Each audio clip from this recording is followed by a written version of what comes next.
কিন্তু আল্লাহ রাব্বুল আলামিনের কাছে কেউ যদি যেতে চায়, মন থেকে যদি আল্লাহকে একটা বারও ডাকে, আল্লাহ পাক এক ডাকের মাধ্যমেও তার গুনাহ মাফ করতে পারে। দুজন ব্যক্তির ঘটনা পড়লাম। একজন ব্যক্তি প্রচন্ড রকম আবেদ, প্রচুর ইবাদত করে। আপনারা জানেন ইবলিসও কিন্তু আবেদ ছিল, ইবলিস কিন্তু প্রচুর ইবাদত করেছে। এখন ওই ব্যক্তির একজন বন্ধু ছিল, এটা বানু ইসরাইলের ঘটনা। তো সেই বন্ধু পাপী ছিল, বিভিন্ন কবিরা গুনাহ করত। আর এই আবেদ ব্যক্তি বারবার তাকে নসিহত করত, গুনাহ ছেড়ে দাও, তুমি পাপ করছো, গুনাহ ছেড়ে দাও।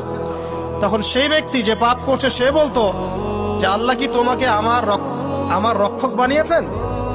আল্লাহ কি তোমাকে আমার উপর দারোগা বানিয়েছেন? আমাকে আল্লাহর হাতে ছেড়ে দাও, আমাকে নসিহত করতে শোনা।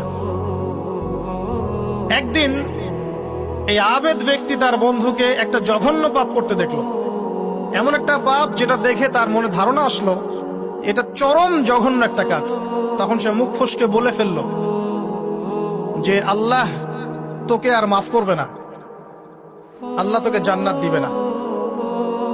আল্লাহ রাব্বুল আলামিন মালাকুল মাউতকে এই দুজনের কাছে পাঠালেন, দুজনের রূহকে কবজ করা হলো। এবার আল্লাহ পাক তার সামনে তাদেরকে উপস্থাপন করে বললেন যে তোমাকে আমার রহমত সম্পর্কে কে গ্যারান্টি দিয়েছে যে আমি কাউকে রহমত করব কি করব না?